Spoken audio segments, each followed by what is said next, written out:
when someone has osteoporosis, they're thinking of balance in terms of their physical balance, but really it's this deep biochemical balance that is really critical. And you're really pointing here that in order to maintain that balance, we have building blocks, or we have cofactors, that being the micronutrients and minerals that we're maybe not paying enough attention to. And we need them to maintain that internal balance. Right. Yeah. Yeah. And that's exactly what it is. That's our entire health, right? It's homeostasis. It's that balance between not being or being. And so if we look at every part of our body, we need some form of balance. And that is through and through. Like homeostasis is there because that is how we regulate. That's how our body regulates. And so that's going to apply to bones. It's going to apply to all the organs, gut bacteria, everything. My next guest is Dr. Barbara Woegerer. She is a licensed naturopathic doctor practicing in Toronto, Ontario, Canada. Dr. Barb is passionate about empowering individuals to take control of their own health. Her primary focus is to explore the underlying root causes and provide individualized patient-centered care. She utilizes evidence-based therapies and provides patients with the knowledge and tools needed to succeed. Her clinical focus is in women's health, stress management, and inflammatory conditions. Dr. Barb spends a great deal of time educating individuals on the importance of magnesium and why we need to add this mineral to our health toolbox. When she's not seeing patients, she loves spending time in nature, reading, and experimenting with new recipes in the kitchen. Welcome, Dr. Barb. Hi, how are you? Nice to have you on Stronger Bones Lifestyle Podcast. And I am so intrigued to learn from you today about magnesium. I am so excited to be here. So thank you for inviting me. And one of my most favorite things to talk about is magnesium and what it can do for us, our health, and all of the things that people don't think about that this one mineral actually does, and why it's so important to have in our toolbox at any age and stage of our life. Yeah, so I think people, we hear about vitamins and minerals. As a bone health specialist, I say that there's 4 musketeers of bone health: vitamin D, calcium, magnesium, and vitamin K. So Right. the minerals, if you could explain a little bit about the minerals, why they're important, and then what you have come to learn over the years working with the patients that you work with.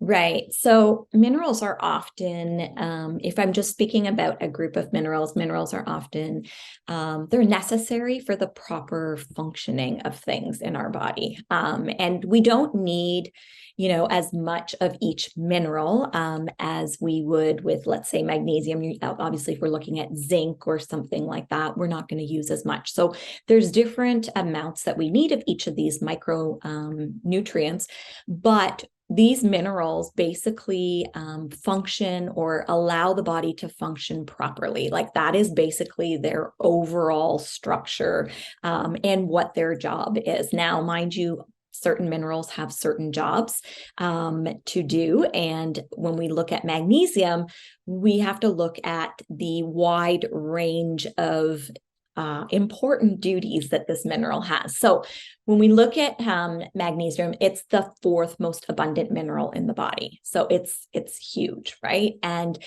again, it's necessary for our proper functioning of the body, and it's involved in somewhere around 700 enzymatic reactions. So what that means is that it has its hands in a lot of different processes in order for those processes to actually happen. So a lot of things in our body, if we look at it from a biochemical sense, need enzymes or some form of material, nutrient, mineral, whatever you want to call it, to actually go through different cycles, different pathways.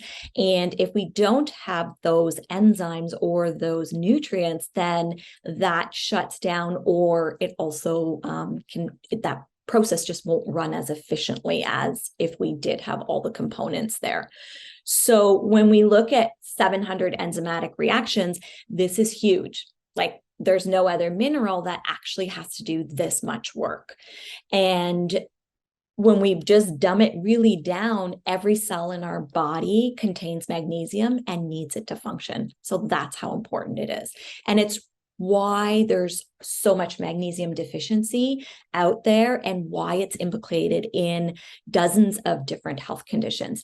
And unfortunately, these health conditions are very broad. So oftentimes there are many other solutions looked at ahead of, hey, let's just look at it simply here and let's see what has to happen in order for this reaction to happen.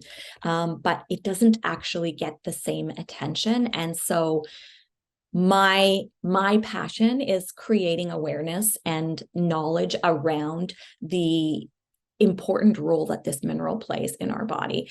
And there's so much research behind it. Like there's 12,000 plus publications in PubMed. So it's not like, there's no research been done on this mineral. It's not like this mineral hasn't had its time in the spotlight. It's just that it doesn't get thought of very often, and we overlook this mineral completely. And we kind of refer to it as, oh yeah, it's great for sleep and it helps us with stress and we're good. And unfortunately, it's just so much more than that. And so that's why my passion is to really get it out there and make people aware of what this mineral actually does for our bodies. Yeah, I think that the way that I look at this, it's foundational. So it's like light switches in your house can't turn on unless you go over to the switch and you click it up. And the Right. minerals are cofactors, they're necessary ingredients for activating vitamins. They're also involved in processes. So at the very basic, they're like the basic needs. And I always say things like this to put it in layperson's terms, that if you're going to bake a cake, you need certain ingredients. The eggs are what makes the cake rise. You need the flour to hold it together to give it structure. You need the sugar to make it palatable. And the baking soda has a reaction as well. And our minerals actually are like that in our body. And so, we say we know or we hear that we need to take a vitamin or a mineral, but we don't actually realize that they're integral for your body to function, for your heart to beat, your muscles to contract, your bones to be strong, all of the things, cellular energy production. And so that's what I think, that if people really understood the why behind why do we need them, and then when you look at this mineral being the fourth most important and involved in that many processes, then you can start to see how that lack or deficiency is really behind a lot of what we experience symptomatically.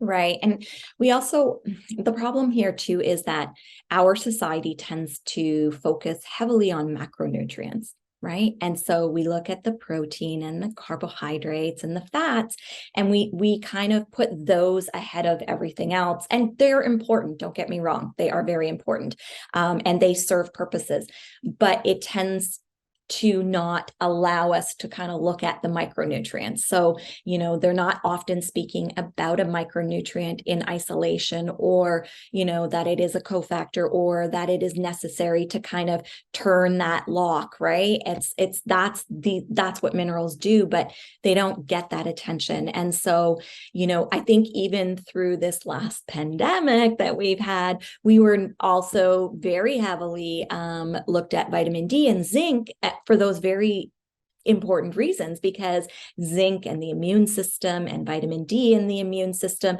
And so that is something that started to come to more people's attention. So now more people are more familiar with zinc and vitamin D than they were even prior, but that's because the emphasis was put on those.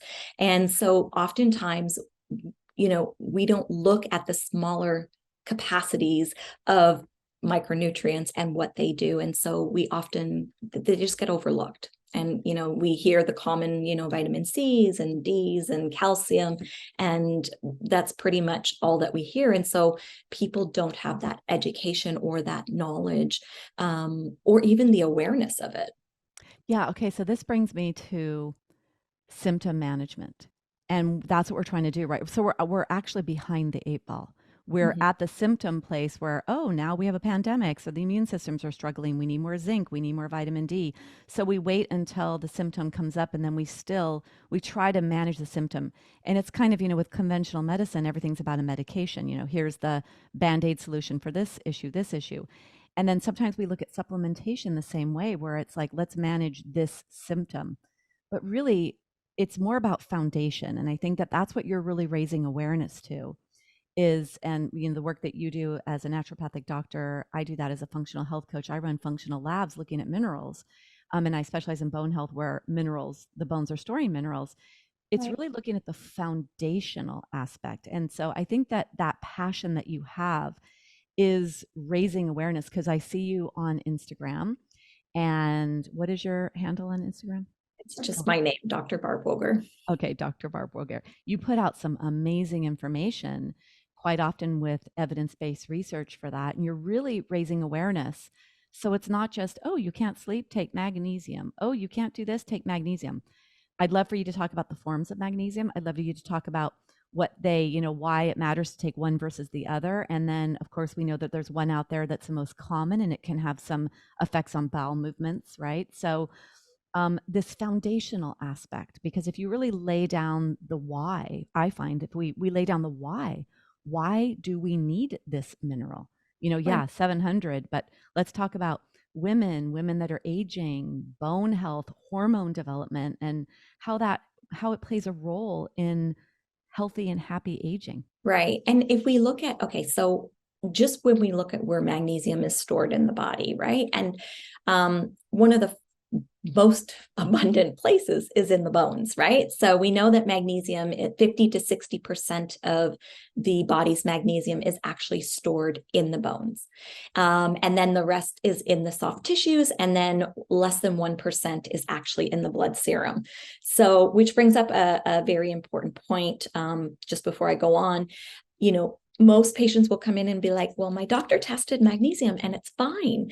And unfortunately, that isn't telling us a lot of information, because the serum blood test that they run is actually only looking at that less than 1% that is in the blood serum. And our bodies they keep tight control on that less than 1%. So that number is very rarely ever outside of the range.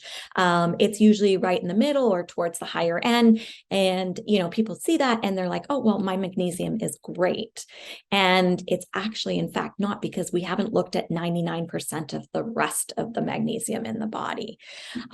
So doing a simple blood serum magnesium test often doesn't give us the information that we really need. Not that there is a very 100% test out there that can tell us, because there just isn't. I tend to use red blood cell magnesium at times for blood work. And I tend to want to be, or have that patient be, in the very high end of that range. And because I've seen them at the bottom end and they're still deficient. And so we look at usually doing high end, and that is a little bit more of a sensitive marker. And so we see deficiencies with that marker. We see that people are on the lower side. So that is just something that we need to kind of keep in mind. So if we have 50 to 60% of magnesium in the bones, then we know that magnesium actually helps with bone health. And so when we're looking at bone health, we know that it increases calcium absorption, right? So it helps to regulate the calcium transport and the absorption in the body. And that means that when magnesium levels are adequate, the body is going to be better able to absorb and use the calcium to build and maintain strong bones, which is really essential. We also know that magnesium helps to stimulate bone-forming cells. And so it's involved in the activation of osteoblasts. And osteoblasts are the cells responsible for that bone formation. And when we see sufficient levels, we're better able to build and maintain bone mass, which is really important. We also know that magnesium helps to decrease the bone breakdown. So this is the osteoclasts. And when magnesium levels are low, we see more osteoclast activity and, of course, bone loss. So that's a really important fact as well. And then magnesium supports vitamin D metabolism, and vitamin D, as we know, is really important for bone health. It helps to absorb calcium, and magnesium is involved in the absorption and the activation of vitamin D. So we need adequate magnesium levels if we want to have optimal vitamin D function. You can take all the vitamin D you want. It can be in an active form, but if you don't have enough magnesium stores, or your levels of magnesium are not high enough that you can activate the vitamin D in the liver and the kidneys, then all that vitamin D you're taking is really not doing much for your body, because you can't do anything with it unless you activate it. And I often see the people who are vitamin D deficient are magnesium deficient. If I run the same RBC blood test, their numbers are very low. And so that is a key. Now, there's a very sensitive balance, because if you high dose vitamin D, you can also induce a magnesium deficiency, and it's because of that calcium absorption. So we don't want to high dose vitamin D unless there's a really good reason, because it actually induces the magnesium deficiency. And if we have the magnesium deficiency, we're not actually activating that high dose vitamin D in the body. So it's not doing anything, or it's not producing a result.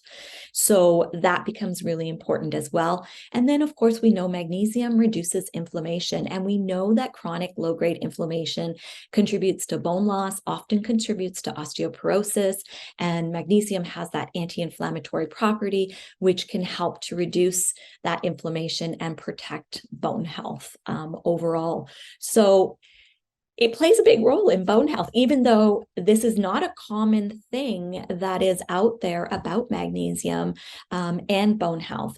When I hear bone health stuff, and especially in the news, or from other patients, I hear calcium, and I might hear vitamin D from here and there. So it doesn't get a lot of attention, but yet it does a lot of things in order to support good, healthy bone health. Yeah, well, I'm hoping, honestly, that's one of the that's a big reason why I wanted to have you on here too, because the more this gets out there, that is really important. When women come to me, they're sometimes on a whole bunch of supplements. The main supplements women are on is calcium and vitamin D, because it seems like doctors are trying to prescribe medications. A lot of women these days, like, a lot of the medications are really not reaching the goal that they intended in the first place. There's a lot of negative side effects. Women are getting much more savvy about medications and not wanting to take them, or especially the women that I see. And so they are prescribed or told by their physicians to take calcium and vitamin D. And I do see them on really high doses of vitamin D, and still with low blood levels of vitamin D. And then the lower the blood level goes, the solution is typically more vitamin D. I mean, sometimes 50,000 IUs, which is crazy. So what I don't see them on are the other two musketeers, the magnesium and the vitamin K. So this is really interesting what you're bringing up here, this relationship and this dance that's taking place. And, thinking that they're doing themselves a service by supporting immune function and vitamin D to absorb calcium. But because of the synergistic aspect of all of this, it's like an orchestra.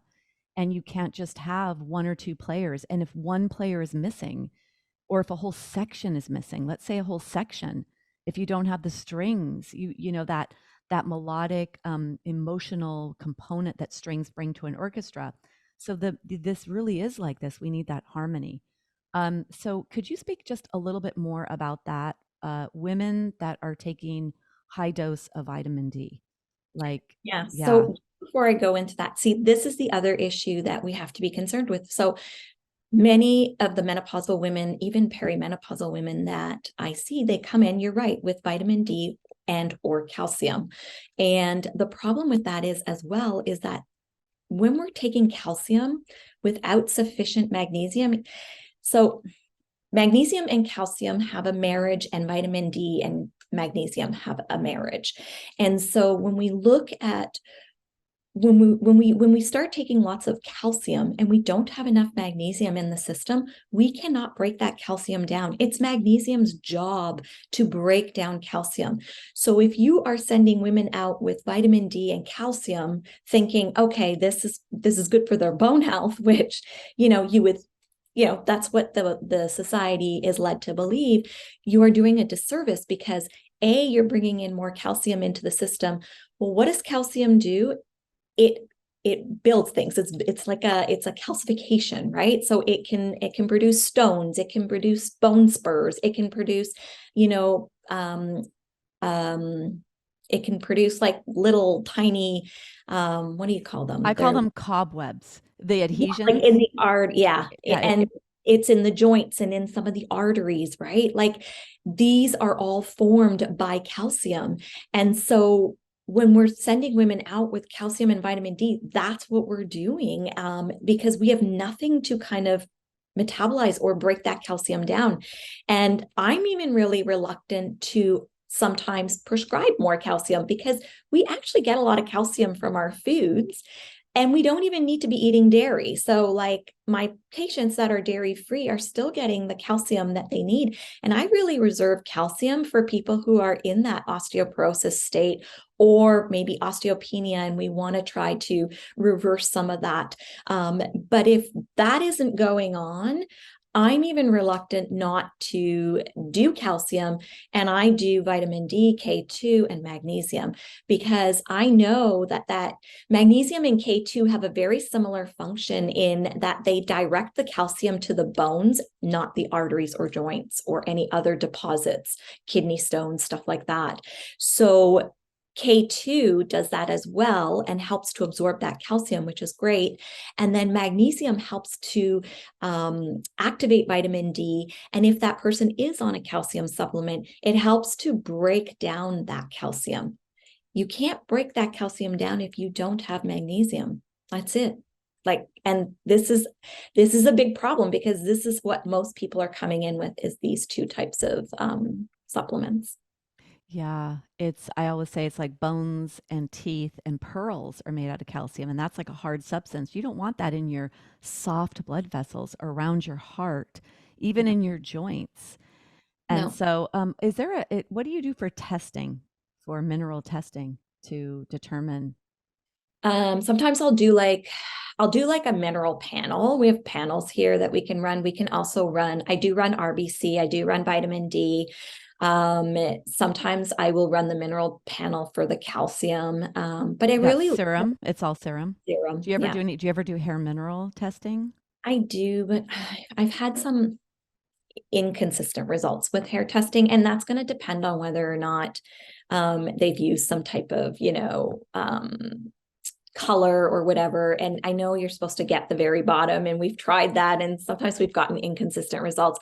But if we're really at a loss, I will use it because at least it gives us a baseline or some type of an idea. But Yeah, most, I use it for that too. And I do try to yeah, take into account, are they using hard water? There's some right, things. And then if you see like high is zinc or something, maybe there's a shampoo or a cream or right, something. But right, but I don't like to give calcium supplementation without that because unless I have something to look at, and I find often a high well, I find both. I find extremes. I very rarely find a really great level. I either find really low minerals, and then we're going to need that supplementation, and then, or I find high levels, and we know that there's that calcification in the body. So, yeah, you got to, we don't want bones growing outside of our bones. right. Here, I don't know what the guidelines are where you are, but here at age 50, most women as preventative do bone density tests. So we usually use that. If they've got good bone density, I'm not putting in a calcium because there's no reason for me to do that, especially if I can get them getting the calcium from their diet, which many women can. We just don't think certain foods have calcium, and that is like, I try to stay away from the calcium, especially in the perimenopause, menopause age, because of that factor. And I just want to make sure that their bone density is good, and their bone density looks at, what type of function their bones are in, and it's a complete body thing. And if I see a bone density test that is well done, and there's no issue there, then I don't go the calcium route, but I do the vitamin D, I do K2, and I do magnesium. Yeah. We need to raise this awareness because everyone is, just, we're not going to do meds, but they're doing calcium and vitamin D. And it's not just calcium and vitamin D. So with magnesium, can we talk about a little bit? There's 7 forms, right, of magnesium, and that matters, right? Because they have a function. Right. So when the magnesium forms are, so I don't know how available they are. Like they can be done separately. They can also be in a formula. Up here, we have some that are very available and some that are really hard to get. And most times they're only like available through practitioners like naturopathic doctors or functional medicine doctors and stuff like that. But I'd say the most common ones that I use quite commonly and that we see out and about in the shelves in health food stores and stuff are magnesium bisglycinate is going to be probably right at the top. It is I like to call it the owl around formula of magnesium. It kind of touches on everything. It's very absorbable. It's easy to like it's well tolerated. People don't actually need stomach acid because of the glycine molecule. So people who have nutrient absorption issues, gastrointestinal issues where they can absorb things, bisglycinate is the way to go. It's easy for them to get that. And it's also, pretty much available here. Also goes by the name of glycinate and bisglycinate. So whichever is available in your area, it's the same product, but it's a really good product. It also comes with like glycine, which is very calming, relaxing, and it's great for sleep. It's great for mood. It's great for, it's probably not so great for digestive function as far as like constipation and, reflux and stuff like that, but it touches on the important aspects. And if we want to look at just doing it with a vitamin D, it's a perfect combo. So that is one source. The next one would be citrate. Citrate is very popular here as well. It used to be like the bisglycinate, but it kind of got bumped down once bisglycinate came onto the scene.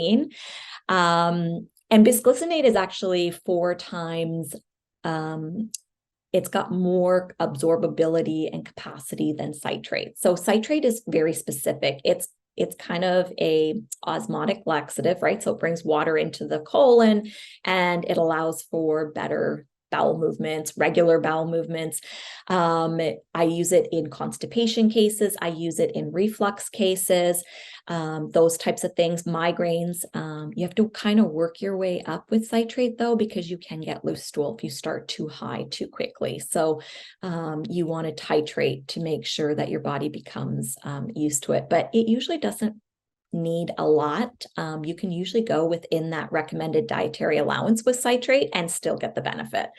So that is another good one that I use a lot with like my constipation patients and reflux and upper GI issues. Wait, And then can I we, ask you a question about yeah, that? Because a lot of my population, I have a program called Healthy Gut, Healthy Bones, and a lot of digestive issues. And, just the actual act of aging in and of itself yes, can affect digestion. So for those that are constipated, that then is a safe form of magnesium to use the citrate. And is there a dosing? I mean, I had always heard 150 milligrams per 50 pounds of body weight. Does that sound like yeah. a good amount or on a higher end? Well, it definitely depends on how bad the constipation is.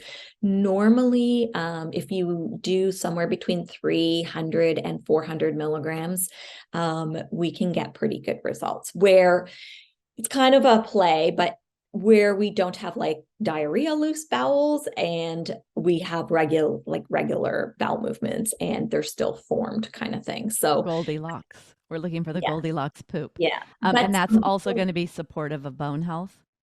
So yeah, even if, because, yeah, because there's still like what happens with all these different forms is that they're being attached to a molecule that's helping to get that magnesium into the cell. There's no such thing as just taking magnesium unless you're eating it through food. And even through food, we're not getting all of that magnesium that we're getting because it's coming in with other nutrients and other, vitamins and minerals. And so that is helping it get into the cell. So when you're taking a supplement, the reason you see citrate, malate, orotate, bisglycinate, all of these things is because they're attaching it to that molecule to enhance the absorption of getting that magnesium into the cell and doing what it needs to do. So all of your magnesiums will do that overall kind of umbrella benefit, but the molecule that they add on can be very specific for certain conditions. So citrate is very specific for constipation or people who have trouble having, that Goldilocks kind of bowel movement. And so that is a good way of kind of using that. That's not a traditional laxative, right? Because the traditional laxatives, that can sometimes slow down motility even more because our bowels don't really have to do anything. This laxative comes in and the laxative takes over and stimulates the muscles and off we go. And it's okay to do that once in a while, but if you're on chronic laxatives, then we're going to have a problem when we want to try to have our own bowel movements without them. So the citrate is not something that is habit forming. Like a lot of people worry, oh, if I take this all the time, then I'm not going to be able to have bowel movements. And that's really not the case. So, yeah. Okay. So that was interesting. I just learned something. I knew there were 7 forms, but I didn't realize it's all magnesium. It's Mm-hmm. just in a supplement form, they put a delivery system with it, depending Right. on where we want it to go and what we want it to do. So Right. that's very fascinating. And you're saying that the most general would be either, I also, it was glycinate and biglycinate, but Yeah. glycinate, however you want to Yeah. say it. Yeah. So glycinate, biglycinate, and then you would use citrate, which would help with constipation.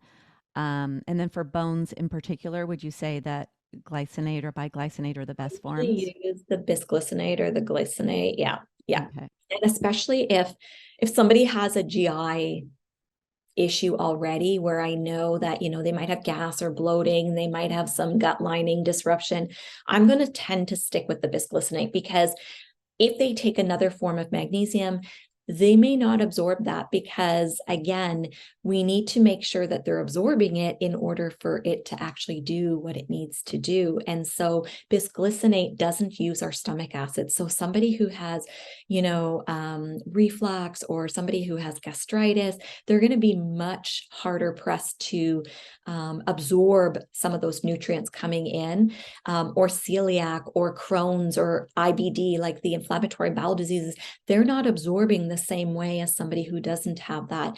And so bisglycinate becomes like really important because they can actually still absorb that magnesium despite their absorption being a little bit impaired. Yeah. Yeah, that's amazing because I find a lot of gut dysbiosis and gut issues. What about with SIBO? Would that also apply for SIBO?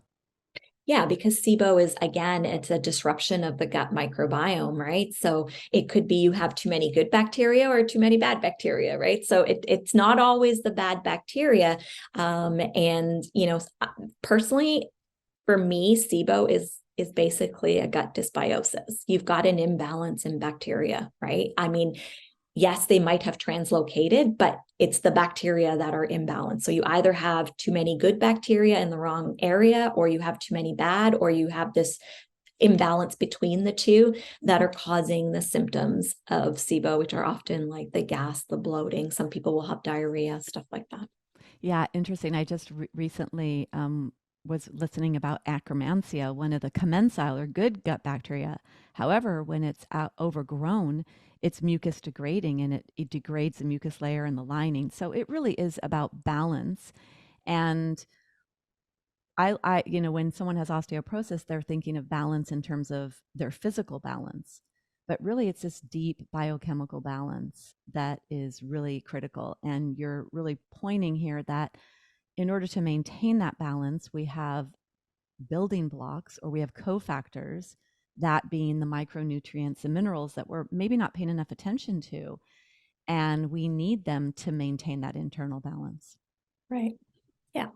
Yeah. And that's exactly what it is.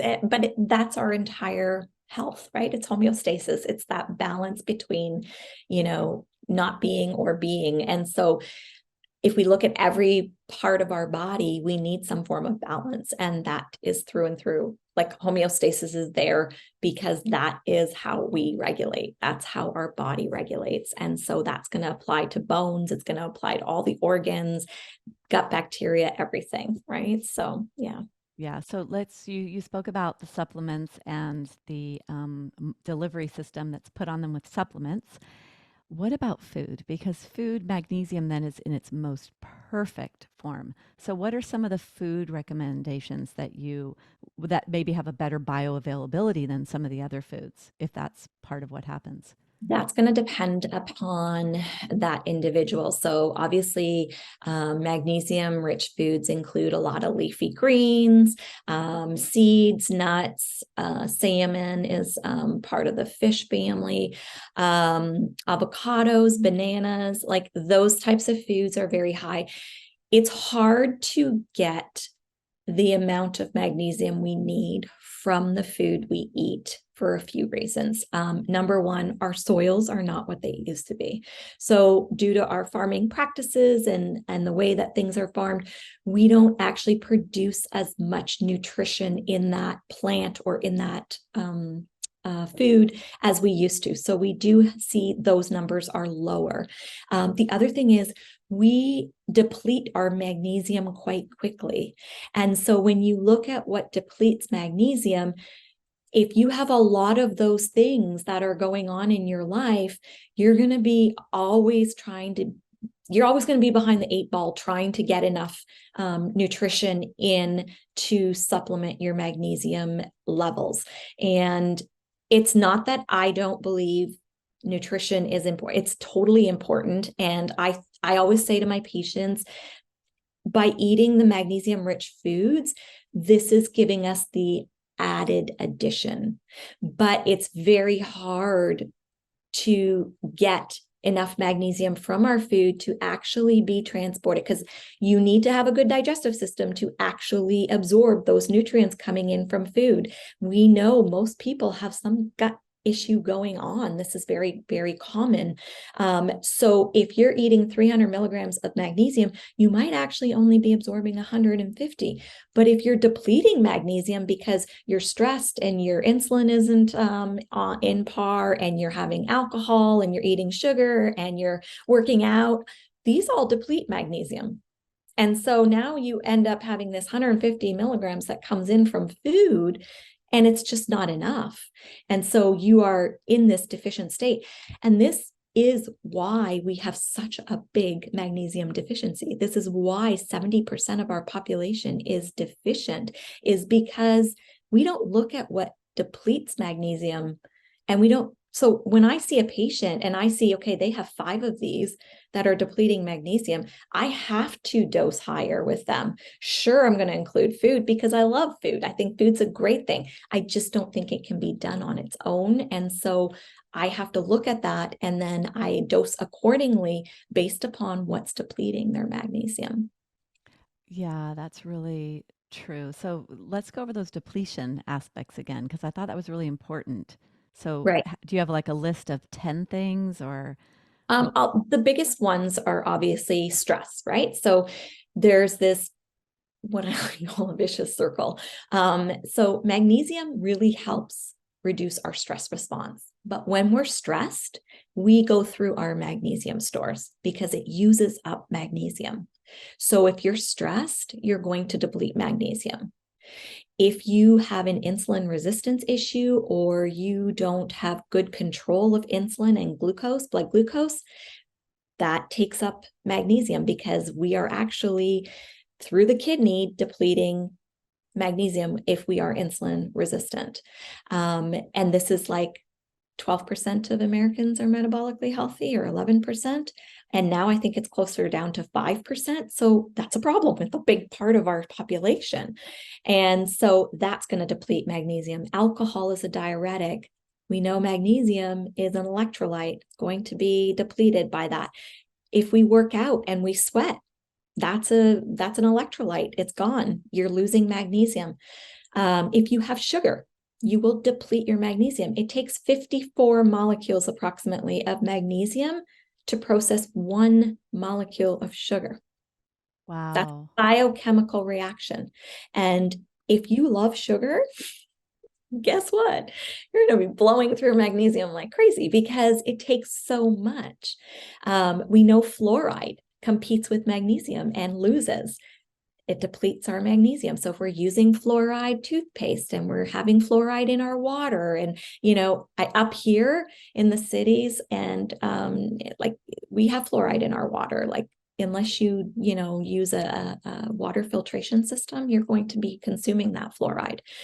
So that reduces it. Medications, PPIs, statins, antibiotics, birth control pills. These are all depletions of magnesium, huge depletions. If I have a patient that comes in on any of these medications, their need for magnesium is right away way higher than anybody else's need that doesn't have these medications. And especially, like, I don't know about you, but up here, statins and PPIs are given out like candy. Like it's every single person, that is getting these. Diuretics for blood pressure. These are magnesium containing or draining medications. So those are kind of like and of course then our food, right? So our food isn't what it used to be. So we, of course, then don't absorb all of our nutrients, and then that doesn't give us the adequate. So, but those are the big magnesium depletions. So when I see a patient, I have to look at all of these things. Am I going to, if you had every one of these, I would definitely not be recommending just nutrition, because you're not going to get enough and you will be deficient.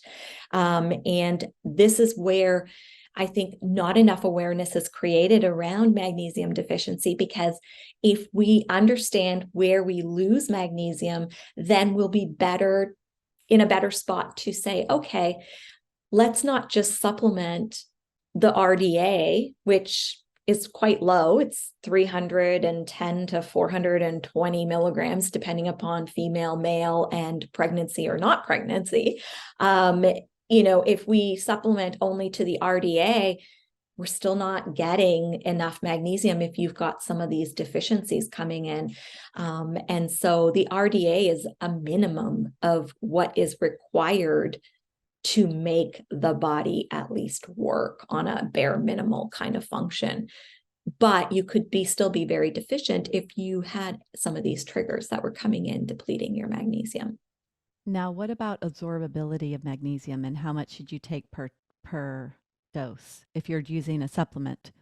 Like, can you absorb, isn't there a certain amount you can absorb at one time, Yeah. and also the synergistic aspect of other supplements that can maybe inhibit absorption? Does that play a role here as well? A little bit. We know that because magnesium is already bound to a nutrient or a molecule, we know that the magnesium can get into the cell much easier because of that. But, if we're looking at certain things like ADHD, or we want something where hyperactivity, then B6 and magnesium coming in together are going to be very good. Anything that's cramping, that is tense, B6 and magnesium will be synergistic together. Magnesium and vitamin C sometimes are really good, and they enhance the absorption. But as far as how much magnesium in a capsule, you really don't want to see more than 200 milligrams, because then they're putting something else in there, because elemental magnesium, it's a big molecule. And it's why a lot of the times when you see formulas, they will put in a little bit of oxide, because oxide is a very small compound. And so they can get in more elemental magnesium when they bring in oxide. So they almost use it as a buffer to increase the consumption of that magnesium in the tablet. But most companies, reputable companies, you won't see more than 200 milligrams. Usually it's around 100, 150. Some of the more professional lines will have the 200, but you really shouldn't be seeing more than that in one capsule. Well, could somebody take 600 milligrams at once? Would that be absorbed? Yeah, it would. Would you reabsorb all of it? Probably not, because the body's going to break it down, right? Just like anything else. It's like as if you were taking 600 milligrams of vitamin C, you're not going to absorb all of it. Your body has to produce some part of that as waste. And so will you absorb all of it? Probably not, but you would absorb the majority of it. I always recommend dosing throughout the day, just because we have different things. So if you work out at night, right, like you might need more, like you might need something at that time instead of dosing everything in the morning. And then you have to be careful with medications, because magnesium and medications Some of them have the same pathway, and unfortunately, medications are going to win, right? So they win that race. So making sure that you're not dosing certain medications with magnesium is really, really important, especially if you want that magnesium to actually be doing something. Yeah, I heard something one time about seizure medication. Someone was having seizures at night and they were taking their supplements with their seizure meds. Now, this wasn't magnesium. I think it was vitamin C that got in the way of this pathway. So Mhm. it really is, we take supplements, they're really powerful and valuable. Yet what you're saying is that whole pathway is Right. overtaken by the medication. So yeah. Right. And Um, that's why it's important to always like work with like a healthcare provider, right? Like you don't want to be taking supplements and then impacting your medication that you need in order to whatever that medication is doing. Another common one is synthroid, for thyroid. You can't take magnesium around synthroid. It's not a good thing. And so you want to make sure that what you're taking is effective and safe for your health condition and health history. And it's so, so, so important because, these pathways, they, like you said, they're strong and they're powerful and they can change things. And, a lot of people don't think that supplements interfere, but they do. And, if you're taking something like synthroid is you first of all you deplete the efficacy and the actual strength of the synthroid because it's competing, right? I mean, the synthroid will win at the end, but it's still competing, so it's taking away some of that dosage from the synthroid, and so you're not getting what you should be getting, and that's not good either. Right? So yeah, it's yeah. important to make sure that what you're taking is in line with the medications that you're taking. Yeah. Which is why it's important to go to someone that this is their life's work and that Right. we spend time to learn these things so Right. that it's not just, trying to figure it out yourself. And that's what I find. And then there's also the issue of expensive urine where you're taking things that are not being utilized or absorbed because maybe you have some issues and you're taking all these nutrients and then maybe you have expensive pee because your actually body's not actually utilizing it because you have hurdles or blocks in the way. So there's a lot of things to consider. And then what I always say to ladies that come with me, there's such a desperation of wanting to do what they can naturally. So they're on a whole slew of vitamins. I mean, sometimes the supplement list is 2 pages, 3 pages long of a Word doc.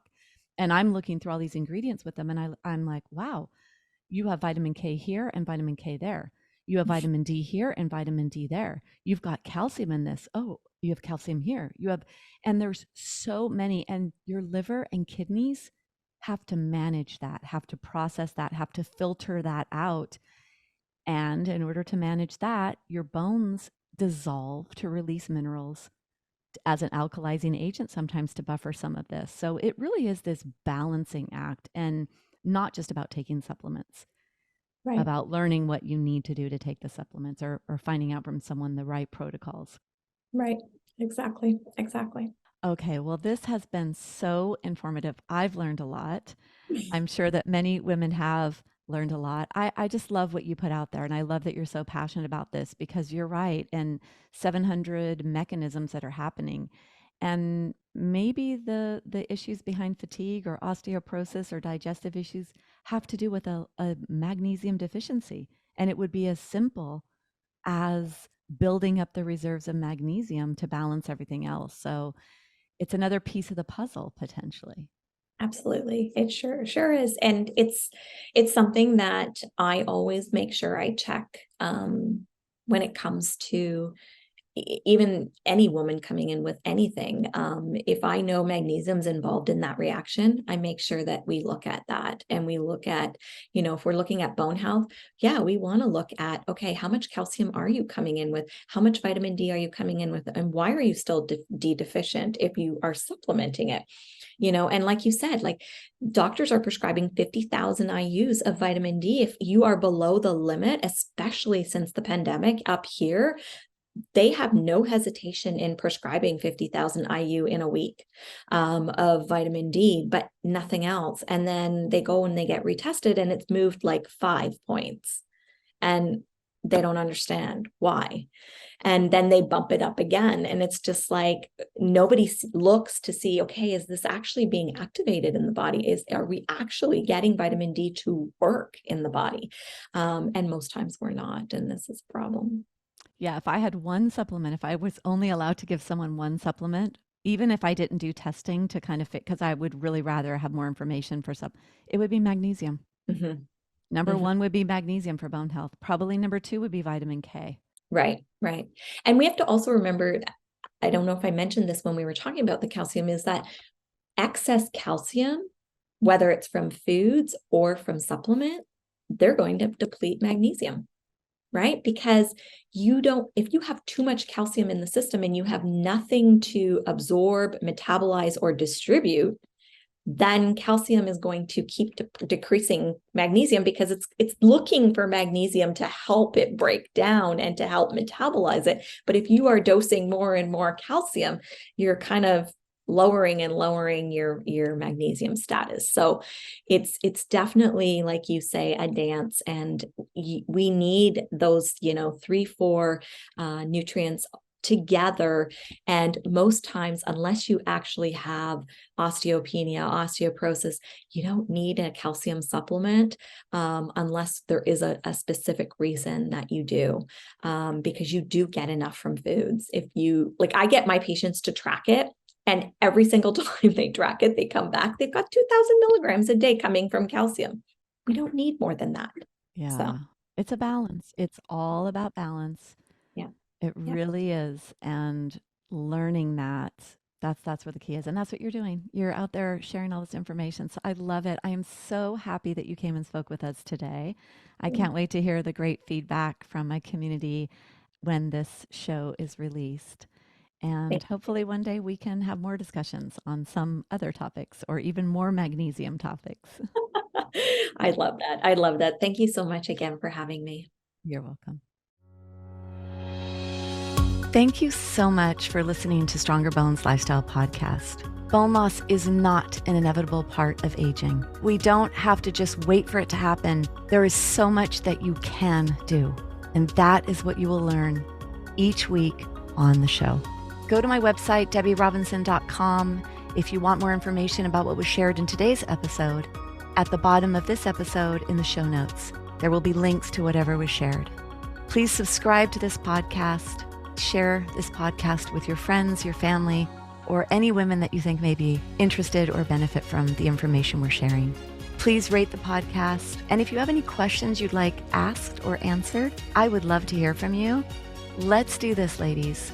Let's change the way the world views osteoporosis and slow down, stop, or reverse our bone loss, take charge, and show other ladies what is possible.